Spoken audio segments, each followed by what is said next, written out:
দর্শক, উপদেষ্টার সফরের খবর জানাতে আমাদের সাথে যুক্ত হচ্ছেন সহকর্মী সাইফুল ইসলাম শিল্পী। শিল্পী, আপনি তো আছেন সেখানে, প্রধান উপদেষ্টা কখন বন্দরে এসে পৌঁছবেন এবং আজকে সভায় কোন কোন বিষয় গুরুত্ব পাবে? আছি চট্টগ্রাম বন্দরে। আপনি জানেন, যেমনটি বলছিলেন, চট্টগ্রাম বন্দরে এই আর 1 থেকে 1.5 ঘন্টা অর্থাৎ 9:30টার দিকে প্রবেশ করবেন প্রধান উপদেষ্টা। আপনি জানেন যে চট্টগ্রাম বন্দরকে ঘিরে প্রধান উপদেষ্টার যে সফরসূচি, এই সফরসূচিকে কেন্দ্র করে কঠোর নিরাপত্তার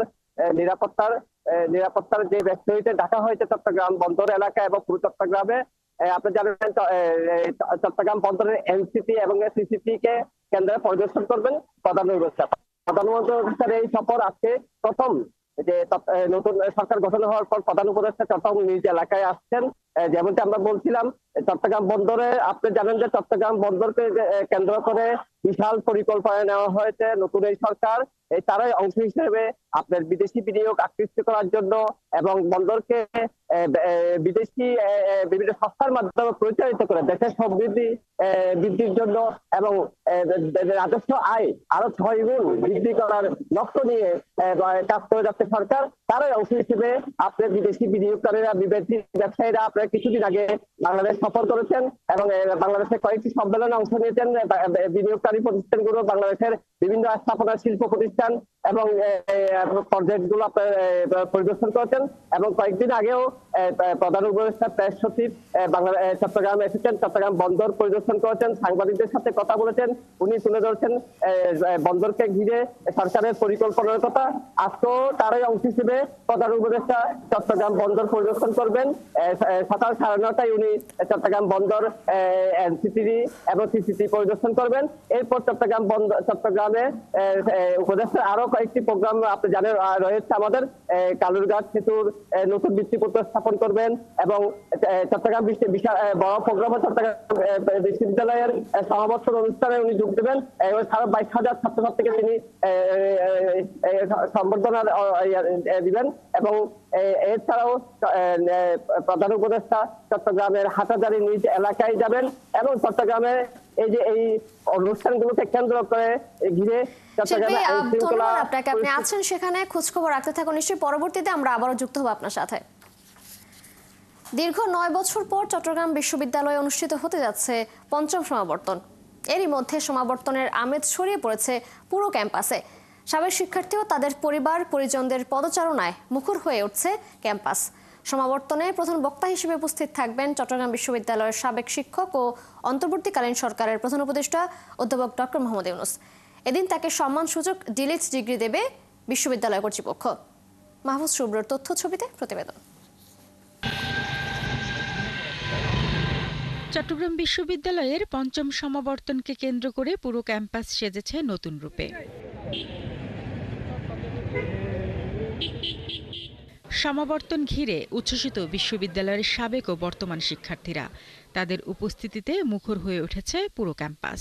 সমাবর্তন শিক্ষা জীবনের শ্রেষ্ঠ পাওয়া, যেটা আমার খুবই ভালো লাগছে। বন্ধুদের সাথে আড্ডা দিচ্ছি, ইউনিভার্সিটির লাইফের একটা কৃতিত্ব এটা, যেটা আমাদের আজকে ইউনিভার্সিটি দিয়েছে। আমার কাছে মনে হচ্ছে আমি সেই ফার্স্ট ইয়ার সেকেন্ড ইয়ারে ফিরে গেছি। এটাই আমার সবচেয়ে বেশি ভালো লাগতেছে এবং আমার অনুভূতিটা হচ্ছে এখানে এটাই, সমাবর্তনের মাধ্যমে এটা আমরা পাইছি। এই জন্য এই বিশ্ববিদ্যালয় কর্তৃপক্ষকে অসংখ্য ধন্যবাদ। প্রত্যেকে নিজ নিজ বিভাগ থেকে সংগ্রহ করেছেন গাউন, টুপি ও উপহার সামগ্রী। আর সেই গাউন টুপি পরে ক্যামেরা বন্দী করছেন প্রিয় ক্যাম্পাসের স্মৃতি। বন্ধুদের সাথে মেতেছেন উৎসবে, আবার কেউ কেউ সমাবর্তনের আনন্দ ভাগাভাগি করে নিয়েছেন মা বাবা বা প্রিয়জনের সাথে। ভালো লাগতেছে, খুবই ভালো লাগতেছে। সমাবর্তন পেয়েছি তাড়াতাড়ি খুব। তো আমরা এই ক্যাম্পাসে দুজন একসাথেই শুরু করেছিলাম, প্রায় একসাথেই শেষ করলাম। অনুভূতি বলতে গেলে খুবই ভালো লাগছে। আমরা আসলে ভাবিনি যে আমাদের পড়াশোনা কমপ্লিট করার এত তাড়াতাড়ি পেয়ে যাবো। সাধারণত একটু বেশি দেরি হয় আমাদের বিশ্ববিদ্যালয়ে, যাক এবার প্রশাসন অনেক সুন্দর আয়োজন করেছে। দীর্ঘদিন পরে হচ্ছে সমাবর্তন হচ্ছে, ভালো লাগার একটা আবহাওয়ার সাথে হচ্ছে যে বোনাস হচ্ছে বউ এবং বাচ্চাকে নিয়ে আসা। যে আমার মেয়ে মানে একেবারে ছোটবেলা থেকে একটা বিশ্ববিদ্যালয়ের আবহে আসছে এবং বিশ্ববিদ্যালয়ের পরিবেশের সাথে সে পরিচিত হচ্ছে। আর বাবা মাকে নিয়ে আসতে পারাটা হচ্ছে সেটা একটা গর্বের বিষয়। দীর্ঘদিন পর সমাবর্তন পেয়ে আনন্দিত শিক্ষার্থীরা। তবে দীর্ঘ বিরতি নয়, প্রতি 2 বছর পর পর হলেও নিয়মিত সমাবর্তনের দাবি শিক্ষার্থীদের। খুবই ভালো লাগছে, আর পুরনো বন্ধুদের সাথে দেখা হচ্ছে, বিশেষ করে এটা বেশি ভালো লাগছে। অনেক বছর পর, বিশেষ করে 2-3 বছর পর অনেক বন্ধুদের সাথে দেখা হচ্ছে। এবার সমাবর্তনে যোগ দেবেন বিশ্ববিদ্যালয়ের 2011 থেকে 2023 সালের মধ্যে স্নাতক ও স্নাতকোত্তর করা প্রায় 22,500 শিক্ষার্থী। আর এতে সমাবর্তন বক্তা হিসেবে উপস্থিত থাকবেন অন্তর্বর্তীকালীন সরকারের প্রধান উপদেষ্টা অধ্যাপক ডক্টর মোহাম্মদ ইউনূস। শারমিন স্বপ্না, 71। সমাবর্তনের আরো খবর জানাতে চট্টগ্রাম বিশ্ববিদ্যালয় থেকে যুক্ত হচ্ছেন সহকর্মী মাহফুজ শুভ্র। শুভ্র, মূল আয়োজন কখন নাগাদ শুরু হবে এবং এই আয়োজনকে ঘিরে শিক্ষার্থীদের উচ্ছ্বাস কেমন দেখছেন, এবং প্রধান উপদেষ্টা কখন অনুষ্ঠানে যোগ দেবেন জানাবেন। চট্টগ্রাম বিশ্ববিদ্যালয়ে প্রায় দীর্ঘ 9 বছর পর সমাবর্তন অনুষ্ঠিত হচ্ছে। এ নিয়ে কিন্তু শিক্ষার্থীদের মাঝে উচ্ছ্বাস রয়েছে এবং শিক্ষার্থীরা কিন্তু খুব শিক্ষার্থীরা সমাবর্তন পেয়ে কিন্তু এবং আনন্দ প্রকাশ করছে। এবং আমরা দেখেছি যে গত 2 দিন ধরেই কিন্তু তারা বিশ্ববিদ্যালয়ের নিজ নিজ বিভাগ থেকে তারা নিজেদের সমাবর্তন উপলক্ষে যে গাউন, তারপরে হলো সমাবর্তন উপলক্ষে গাউন, টুপি, এগুলো কিন্তু সংগ্রহ করেছে এবং বিগত 2 দিন ধরেই কিন্তু তারা সমাবর্তনের আমেজে কিন্তু মেতে উঠেছে। এবং আমরা দেখেছি যে চট্টগ্রাম বিশ্ববিদ্যালয়ের শিক্ষার্থীরা রয়েছে, তারা তাদের পরিবার পরিজন সহ কিন্তু তারা সমাবর্তনকে একটি উৎসবে নিয়ে নিয়েছে। এবং চট্টগ্রাম বিশ্ববিদ্যালয়ের আজকে সমাবর্তন দুপুর 1টা থেকে কিন্তু সমাবর্তন স্থলে যেটি হলো বিশ্ববিদ্যালয়ের কেন্দ্রীয় খেলার মাঠ, সেই খেলার মাঠে কিন্তু সমাবর্তনের মূল অনুষ্ঠান শুরু হবে এবং সেখানে কিন্তু প্রায় 22,500 শিক্ষার্থীকে সমাবর্তন দেওয়া হবে। এবং দুপুর 1টার মধ্যেই কিন্তু যারা সমাবর্তী রয়েছে তাদেরকে কিন্তু মূল যে স্থান রয়েছে সমাবর্তনে সেখানে কিন্তু প্রবেশ করতে হবে। এবং দুপুর 2টা থেকে কিন্তু মূল অনুষ্ঠান শুরু হবে, যেখানে হলো প্রধান উপদেষ্টা যোগ দিবেন দুপুর 2টা থেকে। এবং 1টা 45 থেকে কিন্তু সমাবর্তন র্যালি শুরু হবে এবং দুপুর 2টা থেকে কিন্তু মূল অনুষ্ঠান শুরু হবে। এবং আমাদের যেই শিডিউল দেওয়া হয়েছে সেই শিডিউলে কিন্তু দুপুর 2:20 থেকে কিন্তু প্রধান উপদেষ্টার বক্তব্য দেওয়ার কথা রয়েছে। এবং সমাবর্তনকে কিন্তু কেন্দ্র করে বিশ্ববিদ্যালয়ের যেই নিরাপত্তা ব্যবস্থা সেগুলো কিন্তু খুবই কয়েক স্তরের নিরাপত্তা ব্যবস্থা জোরদার করা হয়েছে। এবং আমরা দেখেছি যে পুলিশ প্রশাসন সহ যত বাংলাদেশের সিকিউরিটি ফোর্স এবং যত বাহিনী রয়েছে তারা কিন্তু নিরাপত্তার জন্য কাজ করছে। এবং বিশ্ববিদ্যালয় শিক্ষার্থীদের যারা সমাবর্তী রয়েছে তাদের প্রবেশের জন্য বিশ্ববিদ্যালয় প্রশাসন কিন্তু শিডিউলে তারা বিভিন্ন শিডিউলে গাড়ি রেখেছে এবং বিশ্ববিদ্যালয়ের 1 নম্বর গেট থেকে কিন্তু কোনো ধরনের কোনো প্রাইভেট গাড়ি কিন্তু ঢুকতে পারবে না। এবং সেখানে বিশ্ববিদ্যালয়ের শাটল বাস রাখা হয়েছে এবং সমাবর্তনকে কেন্দ্র করে কিন্তু বিশ্ববিদ্যালয়ের শাটল ট্রেন রয়েছে সেগুলোর কিন্তু শিডিউল বাড়ানো হয়েছে। শিক্ষার্থীরা যেন নির্বিঘ্নে তারা সমাবর্তন স্থলে পৌঁছতে পারে সেই ব্যবস্থা কিন্তু বিশ্ববিদ্যালয় প্রশাসন করেছে। সমাবর্তন স্থল থেকে এই ছিল সর্বশেষ। তিশা, ধন্যবাদ আপনাকে, আপনি আছেন সেখানে। নিশ্চয় যখন অনুষ্ঠান শুরু হবে আমরা আবারও আপনার সাথে যুক্ত হব। যাচ্ছি পরের সংবাদে। শিক্ষার্থীদের টানা 29 দিন আন্দোলনের মুখে অবশেষে বরিশাল বিশ্ববিদ্যালয়ের উপাচার্য অধ্যাপক সুচিতা শারমিনকে অব্যাহতি দেওয়া হয়েছে। এরই মধ্যে তার জায়গায় নিয়োগ দেওয়া হয়েছে রাজশাহী বিশ্ববিদ্যালয়ের ফলিত রসায়ন ও কেমিকৌশল বিভাগের অধ্যাপক তৌফিক আলমকে। এদিকে অব্যাহতির তালিকায় আছেন বরিশাল বিশ্ববিদ্যালয়ের সহ উপাচার্য অধ্যাপক গোলাম রাব্বানী ও কোষাধ্যক্ষ অধ্যাপক মামুনুর রশিদও। আরও জানাচ্ছেন নিবিড় সাহা। বেঁধে দেয়া সময়ের মধ্যে বরিশাল বিশ্ববিদ্যালয়ের উপাচার্য অধ্যাপক সুচিতা শারমিন পদত্যাগ না করায় মঙ্গলবার ঢাকা কুয়াকাটা মহাসড়ক অবরোধের পর বিক্ষোভ শুরু করেন শিক্ষার্থীরা।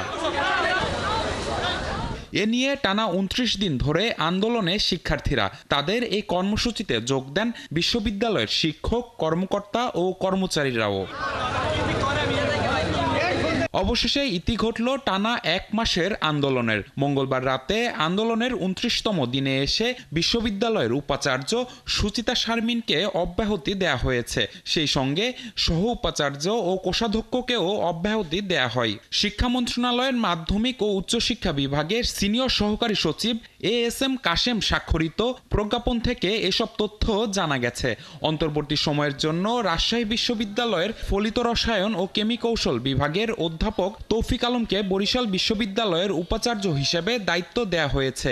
এতে খুশি আন্দোলনরত শিক্ষার্থী ও শিক্ষকরা। পরবর্তী যে ভিসি আসবেন আমরা তাকে স্বাগতম জানাই অবশ্যই, পাশাপাশি তাকে আরও বলতে চাই আপনি বরিশাল বিশ্ববিদ্যালয় সম্পর্কে জানুন, ববিয়ানদের মানসিকতা সম্পর্কে জানুন। আমরা একজন অভিভাবক তুল্য শিক্ষক চাই। সবার কানে পরিষ্কারভাবে যাওয়া চাই যেন বরিশাল বিশ্ববিদ্যালয়ে যেই পা রাখুক না কেন কখনো যেন ফ্যাসিবাদী মনোভাব নিয়ে এখানে যেন পা না রাখে। তো বিশ্ববিদ্যালয়ের সমস্ত অংশীজনদেরকে নিয়ে আমরা দফায় দফায় বসে কিছু সাধারণ সিদ্ধান্তে উপনীত হব, যেগুলো নিয়ে আমরা বিশ্ববিদ্যালয় প্রশাসনের সঙ্গে বার্গেনিংটা করব এবং আমরা এর মধ্য দিয়ে একটা রূপরেখা আসলে হাজির করতে চাই যে বিশ্ববিদ্যালয় আগামীর বরিশাল বিশ্ববিদ্যালয় কেমন হবে। গত 17 এপ্রিল থেকে বরিশাল বিশ্ববিদ্যালয় প্রশাসনে স্বৈরাচারের পুনর্বাসন ও জুলাই আন্দোলনের পক্ষে অবস্থানকারীদের হয়রানির অভিযোগ তুলে উপাচার্য বিরোধী আন্দোলন শুরু করেন শিক্ষার্থীরা। নিবিড় সাহা, 71, ঢাকা। চাঁপাইনবাবগঞ্জে 4টি আন্তনগর ট্রেন চালুর দাবিতে পরপর 2 দিন রেল অবরোধ কর্মসূচি পালন করবে জেলাবাসী। আজ সকাল 10টা থেকে এই কর্মসূচি শুরু হবে। বৃহস্পতিবারও একই সময় এই কর্মসূচি পালিত হবে। ঢাকা চাঁপাইনবাবগঞ্জ জেলা সমিতি ও সুশাসনের জন্য নাগরিক আলাদাভাবে এই কর্মসূচি ঘোষণা করেছে। মঙ্গলবার দুপুরে Chapainawabganj chamber of commerce and industry কার্যালয়ে এক সংবাদ সম্মেলনে সুজন নেতারা তাদের এই কর্মসূচি ঘোষণা করেন। সংশ্লিষ্টরা জানান, আজ সকাল 10টায় রেল স্টেশনে 1.5 ঘন্টা অবরোধ কর্মসূচি পালন করা হবে। এ সময় স্টেশনে মানববন্ধন কর্মসূচিও পালিত হবে। এছাড়া বৃহস্পতিবারও 2 ঘন্টা রেল অবরোধ কর্মসূচি পালিত হবে।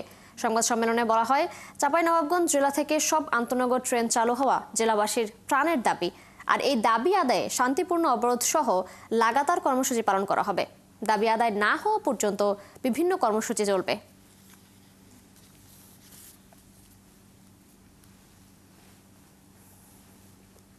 রংপুরে ঘাতক এক বাস কেড়ে নিল এইচএসসি পরীক্ষার্থী 3 জনের জীবন। সকালে কাউনিয়ার মিরবাগে এই দুর্ঘটনা হয়। এতে স্তব্ধ হয়ে গেছে নিহতের পরিবার ও এলাকাবাসী। এদিকে ঘাতক বাসের চালককে আটকে অভিযানে নেমেছে পুলিশ। শাহবাজিদ আহমেদের প্রতিবেদন। মঙ্গলবার সকাল 10:15টার দিকে মাহেশা গ্রামের আশরাফুল ইসলাম তার ভাইয়ের মেয়ে এসএসসি পরীক্ষার্থী আফসানা আক্তার স্নেহাকে নিয়ে যাচ্ছিলেন কাউনিয়া হাই স্কুল কেন্দ্রে। সাথে ছিলেন তার স্ত্রী রুবিনা বেগম এবং ছেলে রহমত আলী। রংপুর কুড়িগ্রাম আঞ্চলিক মহাসড়কে ওঠার পর কিছুটা এগোতেই পেছনে থাকা একটি দ্রুতগামী বাস তাদের মোটরসাইকেলে ধাক্কা দেয়। ঘটনাস্থলেই মারা যান স্নেহা, রুবিনা এবং তাদের ছেলে। ভয়াবহ এই দুর্ঘটনায় বেঁচে গেছেন সুতা ও লন্ডি দোকানি আশরাফুল ইসলাম।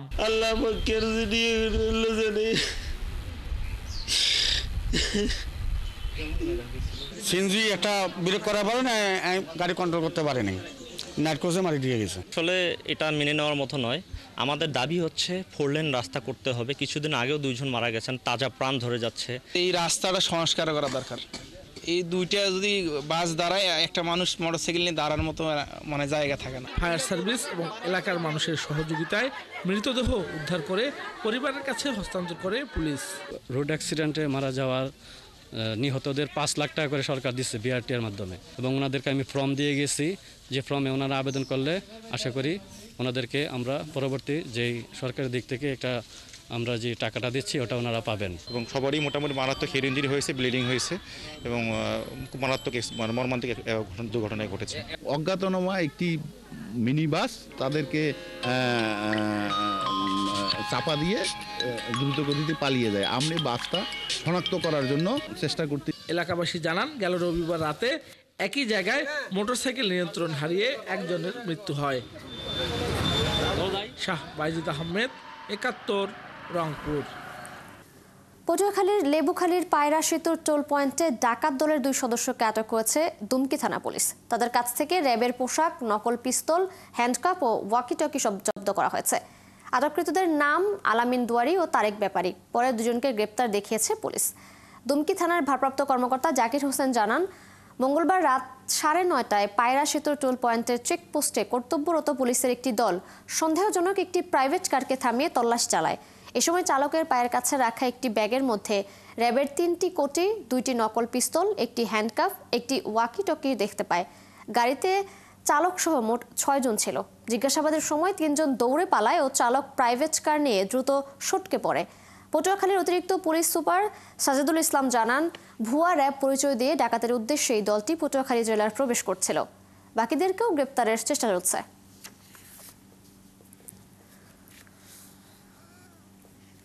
নারায়ণগঞ্জের রূপগঞ্জে ৭১ টেলিভিশনের রূপগঞ্জ প্রতিনিধি সাংবাদিক রিয়াজ হোসেনের উপর সন্ত্রাসী হামলার প্রতিবাদ ও জড়িতদের দ্রুত গ্রেপ্তারের দাবিতে মানববন্ধন ও বিক্ষোভ হয়েছে। মঙ্গলবার রূপগঞ্জ উপজেলার নির্বাহী কর্মকর্তার কার্যালয়ের সামনে স্থানীয় প্রিন্ট ও ইলেকট্রনিক মিডিয়ায় কর্মরত সাংবাদিকরা এই কর্মসূচিতে অংশ নেন। কর্মসূচির সাথে একাত্মতা করে অংশ নেয় নারায়ণগঞ্জ জেলা সাংবাদিক ইউনিয়ন, ২৫০০ থানা প্রেস ক্লাব, ২৫০০ রিপোর্টার্স ক্লাবের সাংবাদিকবৃন্দ ও বৈষম্য বিরোধী ছাত্র আন্দোলনের প্রতিনিধিরা।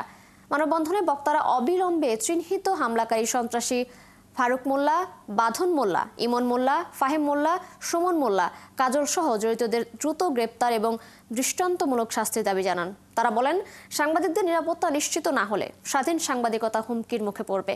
তবে পরে রূপগঞ্জ উপজেলা নির্বাহী কর্মকর্তা সাইফুল ইসলাম সাংবাদিক রিয়াজের উপর হামলাকারীদের দ্রুত গ্রেপ্তার ও শাস্তির আশ্বাস দিলে সাংবাদিকরা কর্মসূচি প্রত্যাহার করে নেন।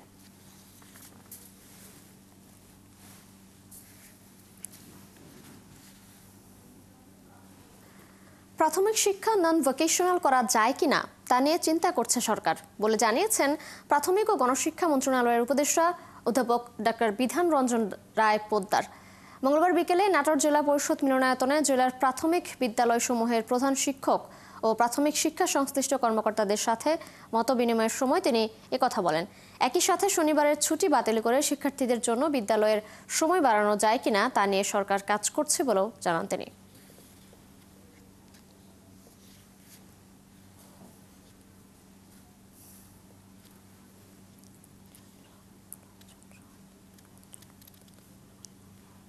আমরা ৩৬৫ দিনে ১৮২ থেকে ৮৫ দিন আমরা পাই একটা স্কুল খোলা, এবং তার মধ্যেও কত রকম বিঘ্ন ঘটে এসে আমাদের চিন্তা হচ্ছে যে আপনাদেরও দাবি আছে এটাকে আমরা নন ভেকেশনাল ডিপার্টমেন্ট করতে পারি কিনা, সেইভাবে একটা প্রক্রিয়া হতে পারে।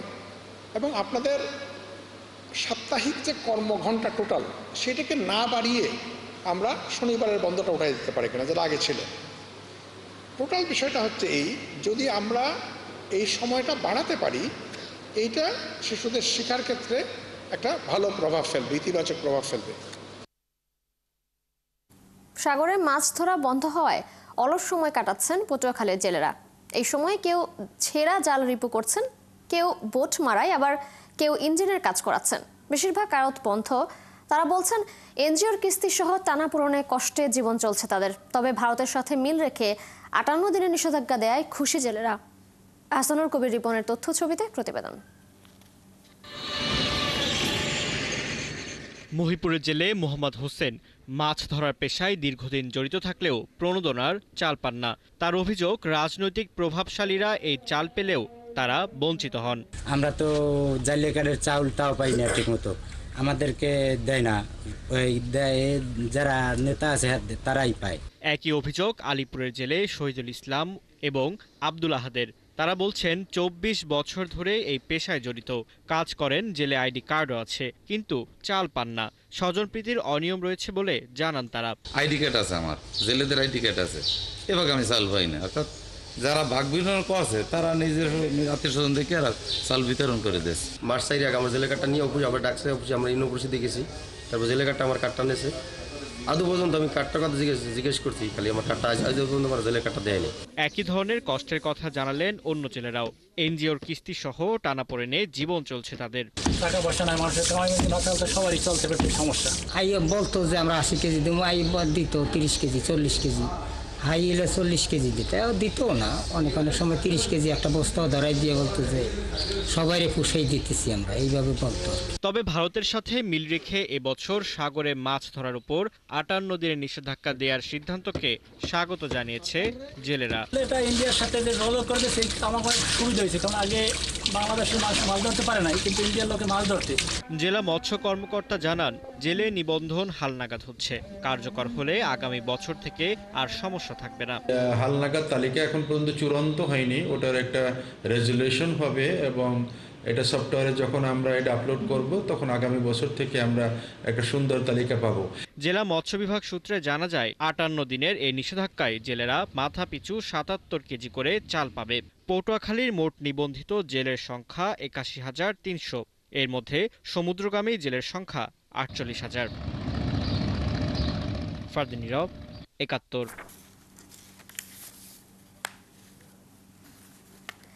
ঢাকায় নিযুক্ত যুক্তরাষ্ট্রের ভারপ্রাপ্ত রাষ্ট্রদূত Tracey Ann Jacobson Sylhet city কর্পোরেশনের প্রশাসক ও সিলেটের বিভাগীয় কমিশনার খান মোহাম্মদ রেজাউন নবীর সঙ্গে সৌজন্য সাক্ষাৎ করেছেন। মঙ্গলবার দুপুরে তিনি নগর ভবনের প্রশাসকের সঙ্গে সাক্ষাৎ ও সিটি কর্পোরেশনের কর্মকর্তাদের সঙ্গে মতবিনিময় করেন। এ সময় বিভিন্ন বিষয়ে যুক্তরাষ্ট্রের সহযোগিতা কামনা করা হয়। সভায় সিলেটের উন্নয়নে অতীতের মতো সহযোগিতার আশ্বাস দেন ট্রেসি এন জ্যাকবসন। বাংলাদেশ ও যুক্তরাষ্ট্রের মধ্যে বন্ধুত্বপূর্ণ সম্পর্কের বিষয়টি তুলে ধরে তিনি ভবিষ্যতে এই সম্পর্কে আরও সুদৃঢ় হবে বলে আশাবাদ ব্যক্ত করেন।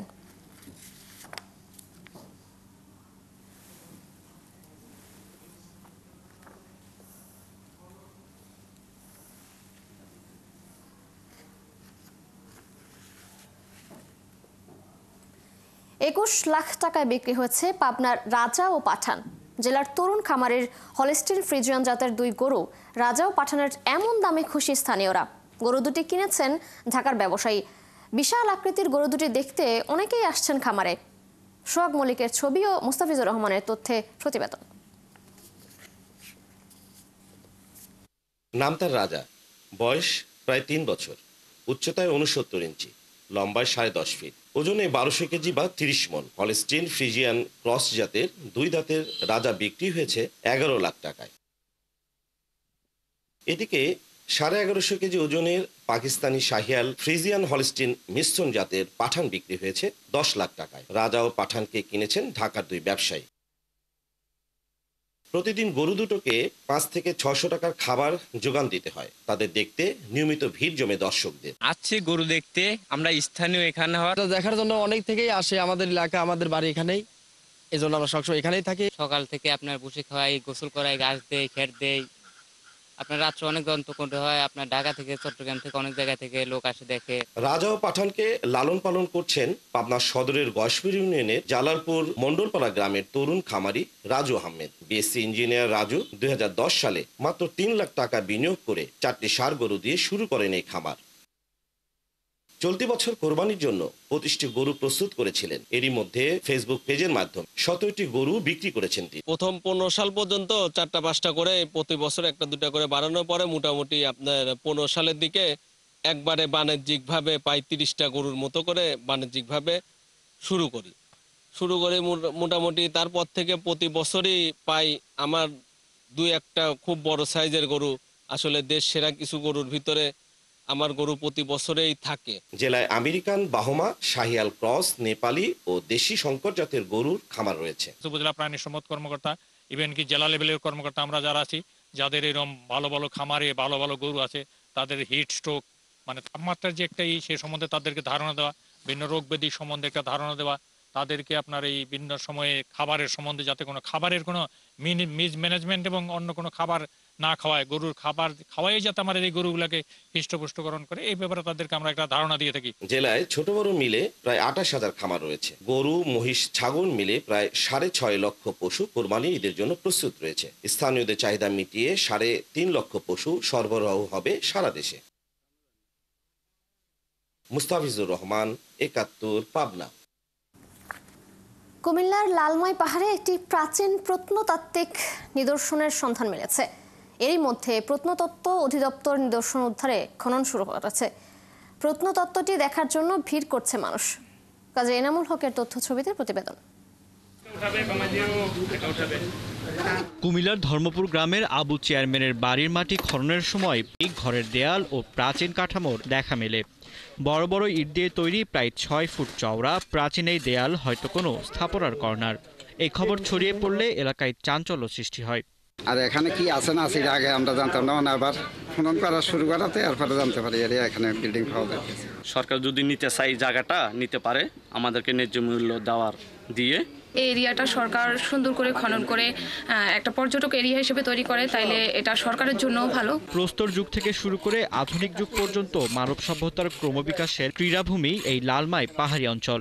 এখানে খননের মাধ্যমে 6ষ্ঠ থেকে 12 শতকের অসংখ্য প্রাচীন পুরাকীর্তি উন্মোচিত হয়েছে। বর্তমানে এখানে অনুসন্ধানের কাজ করছে 7 সদস্যের খনন টিম। আপাতত আমাদের তো গেজেটে উল্লেখ আছে 20-22 একরের মতো জায়গা, তার মধ্যে আমরা একটা অংশ ধরে এখন কাজ করছি। এই অংশটা আমরা জাস্ট এখন আনুমানিক যে অংশের মধ্যে কাজ করছি এটা হতে পারে হয়তো 1 কানির মতো জায়গার ভিতরে আপাতত আমরা শুরু করলাম আর কি। স্থাপত্য কাঠামোর যে দৃশ্যমান রয়েছে এটা থেকে আমরা ধারণা করতেছি যে এখানে একটা বড় আকারের একটা সভ্যতা ছিল। 2টা দেয়ালের ধ্বংসাবশেষ উন্মোচন করেছি, এটা প্রতিবেদন যাবে ঊর্ধ্বতন কর্তৃপক্ষের নিকট। ময়নামতি জাদুঘরের কাস্টোডিয়ান বলছেন এটি ধর্মপুর গ্রামের বহু পুরনো কোনো রাজা বা জমিদার আমলের স্থাপনার অংশ বা কোনো মন্দির হতে পারে। এই পর্যন্ত যে বালাগাজী মুরাতে আমরা যে প্রত্নতাত্ত্বিক স্ট্রাকচার বলেন বা আর্কিটেকচারাল রিমেন যেটা পেয়েছি সেটার হয়তো সময়কাল আমাদের এর আগে যে শালবন বিহার বা আনন্দ বিহার এই যে সাইটগুলো পেয়েছি সেটার সমসাময়িক হতে পারে। আর জেলা প্রশাসক বলছেন এই নিদর্শন সংরক্ষণ করা জরুরি। চাইবো যে সবগুলো যে নিদর্শন আমরা পেয়েছি এগুলো সমন্বিতভাবে যেন সংরক্ষণ করা হয় এবং এগুলো নিয়ে আমরা কাজ করছি এবং সংস্কৃতি বিষয় মন্ত্রণালয়ের সাথে আমাদের যোগাযোগ রয়েছে। এটি বিহারের ধ্বংসাবশেষের সমসাময়িক হতে পারে বলেও প্রাথমিকভাবে মনে করছেন প্রত্নতাত্ত্বিক খনন ও অনুসন্ধান টিম। ফারদিন নীরব, ৭১। দর্শক, এ নিয়ে আরো জানাতে আমাদের সাথে সরাসরি যুক্ত হচ্ছেন সহকর্মী কাজী এনামুল হক। এনামুল, প্রত্নতত্ত্বটির খোঁজ কিভাবে পাওয়া গেছে এবং খনন কাজ শুরু হয়েছে কিনা? আরেকটি বিষয় জানাবেন, এই নিদর্শনটি উদ্ধারের প্রত্নতত্ত্ব অধিদপ্তর কোনো ব্যবস্থা নিয়েছে কিনা?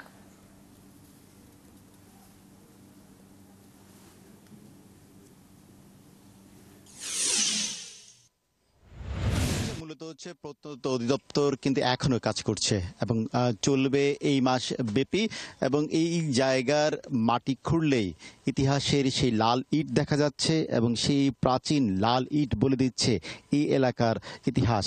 এবং স্থানীয়রা বা যারা গবেষক আছে তারা বলছেন যে 6ষ্ঠ শতাব্দীর যেই রাজবংশ ছিল এবং ত্রিপুরা রাজ্য সেই আদলেই কিন্তু এখানকে যে মাটি খুঁড়লে যে নিদর্শনটি পাওয়া যাচ্ছে সেই নিদর্শন তাই বলছে।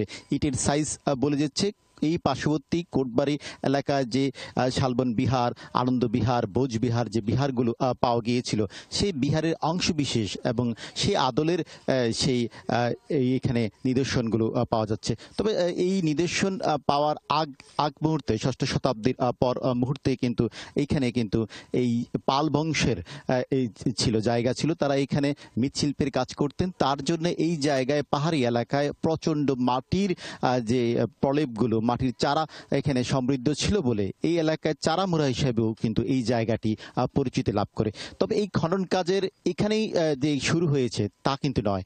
1945 সালে সিমলা গ্যাজেটের মাধ্যমে কিন্তু এটি ওই সময় বালাগাজী মুরা হিসেবে কিন্তু সংরক্ষণ করেছিল প্রত্নতত্ত্ব অধিদপ্তর প্রায় 80 বছর আগে। এই জায়গায় মাত্র এই অল্প কয়েকদিনের মধ্যে প্রায় 15 ফিট, কোথাও 14 ফিট জায়গায় খুঁড়লেই কিন্তু মিলছে সেই প্রাচীন সেই নিদর্শন। হতে পারে রাজবংশের অথবা ত্রিপুরা রাজ্যের। খনন কাজ সম্পন্ন হওয়ার পরেই কিন্তু প্রত্নতত্ত্ব অধিদপ্তর জানান দেবে যে এই জায়গাটি কার ছিল বা তার ইতিহাস সম্বন্ধে বিস্তারিত তারা জানাবেন। তবে খনন কাজটি কতদিন চলবে সেই প্রশ্নে কিন্তু বলছে যে এই খনন কাজটি এই মাসব্যাপী চলবে। তবে এই খনন কাজকে কেন্দ্র করে স্থানীয় এলাকাবাসী কিন্তু একটি উৎসাহ বা আগ্রহ বা আনন্দে উদ্ধৃত, কারণ এই খনন কাজকে কেন্দ্র করে একটি এই এলাকার ইতিহাস, কুমিল্লার ইতিহাস, যে কুমিল্লার যে সংস্কৃতি, যে পাদপীঠ যে কুমিল্লা, সেই কুমিল্লার ইতিহাসকে গড়বে এবং এই এলাকায় মানুষজন আসবে এই ইতিহাসকে জানার জন্য আসবে। পাশাপাশি এই এলাকা এই স্থাপনাকে কেন্দ্র করে এলাকাটি আর উন্নত হবে বলে স্থানীয়রা কিন্তু তার জন্য একটি উৎসাহ আগ্রহ প্রকাশ করছেন।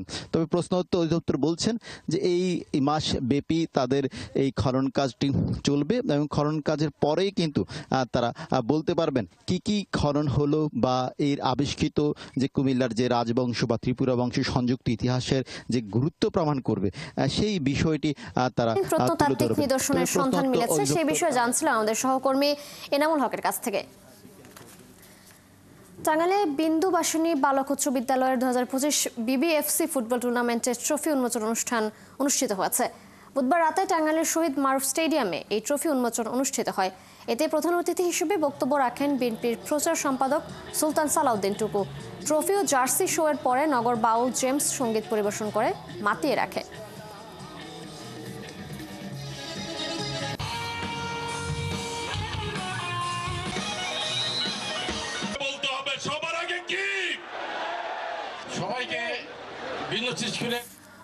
প্রতিবারের মতো এবারও গোপালগঞ্জে পৈতৃক ভিটায় সুকান্ত মেলা হয়েছে।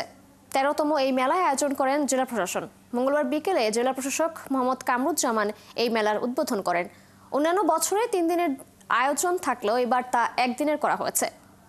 আজিজুর রহমান রনির প্রতিবেদনে বিস্তারিত।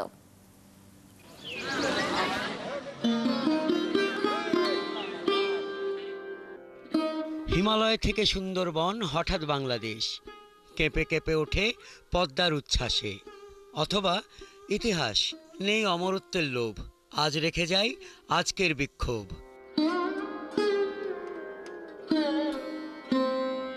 সেই কবে কিশোর সুকান্ত বাংলাদেশের কথা বলেছেন দেশটির জন্মেরও আগে, কিংবা প্রতিদিন বেঁচেছেন প্রতিদিনের প্রতিবাদী। অকাল প্রয়াত ক্ষণজন্মা সুকান্ত ভট্টাচার্যকে প্রতি বছরের মতো এবারও তার পৈতৃক ভিটা গোপালগঞ্জের কোটালীপাড়ার আমতলী ইউনিয়নের ইনশিয়া গ্রামে স্মরণ করা হয়েছে।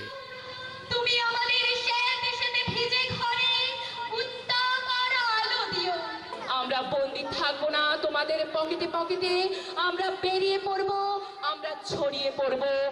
স্বল্প পরিসরে সুকান্তের কবিতা আবৃত্তি, বাউল গান, নৃত্য আর মঞ্চনাটক নকশিকাঁথার মাঠ মঞ্চস্থের মধ্য দিয়ে শেষ হয়েছে আয়োজন। অন্যান্য বছর আমাদের স্থানীয় অনেক গণ্যমান্য চেয়ারম্যান, ইউপি সদস্য বা রাজনৈতিক ব্যক্তিবর্গের ন্যায় ব্যাপকভাবে হতো, কিন্তু এবারে সেইভাবে ব্যাপকভাবে হচ্ছে না। নির্বাচনী এলাকা থাকার কারণে এখানে বড় ধরনের আয়োজন হতো, 5 দিন 3 দিন ব্যাপী আয়োজন হতো, কিন্তু সেই রাজনৈতিক প্রেক্ষাপট থেকে এবার একটু ভিন্ন অবস্থান হয়েছে, যার কারণে বছরকে ছোট পরিসরে একদিনের আয়োজন করা হয়েছে। এখানে আজকে আপনারা যে লোকদের দেখছেন, এটা বাংলাদেশ জাতীয়তাবাদী দলের আদর্শের যারা অনুসারী, তারা বেশিরভাগ লোকজনই আমাদের এখানে অ্যাটেন্ড করছে। কবিকে জানতে এখানে প্রতি বছর শিক্ষার্থীদের নিয়ে আসেন শিক্ষকেরা। আজকে যে অনুষ্ঠান, এই অনুষ্ঠানের মাধ্যমে সাধারণ জনগণ এবং অত্র এলাকার সহ সারা দেশের মানুষের ভিতরে একটি উদ্দীপনা জাগ্রত হবে। আমরা এই দিনটি আমরা প্রতি বছরই সুকান্তর মেলার আমরা অপেক্ষায় থাকি, কখন এই মেলাটি আসবে, সেই মেলাটি আমরা উদযাপন করব এবং কবি সুকান্ত সম্পর্কে আমরা জানবো। আমরা এখানে আজকে একটা নাচের অনুষ্ঠান আছে এখানে আমাদের স্কুল থেকে, তো তাই আমরা সবাই আসি। আমরা প্রতি বছরই আসি, অনেক মজা হয়, অনেক লোকজন আসে। তরুণ প্রজন্মের কাছে সুকান্ত সবসময় প্রাসঙ্গিক জানিয়ে উপজেলা নির্বাহী কর্মকর্তা ও জেলা প্রশাসক বলছেন, নতুন প্রজন্মের কাছে তার জীবন দর্শন, চেতনা পৌঁছে দিতে এই আয়োজন। এই সুকান্ত মেলার মাধ্যমে আমরা সুকান্তের যে জীবনবোধ, আদর্শ এবং চেতনা, সেটা প্রজন্মের মধ্যে আমরা ছড়িয়ে দিতে চাই। আমরা সারা বিশ্বে এখন ইকোসিস্টেম বা ইকো ফ্রেন্ডলি বিশ্ব তৈরি করতে চাচ্ছি, এর কিন্তু মেসেজ সুকান্ত দিয়ে গেছে। এই কারণে আমি মনে করি যে তরুণ প্রজন্ম, বিশেষ করে শিশু কিশোরের মধ্যে সুকান্ত সবসময় প্রাসঙ্গিক থাকে। বিগত সুকান্ত মেলা 3 দিনের হলেও এবারের আসর ছিল 1 দিনের। হাসান আহমেদ, 71।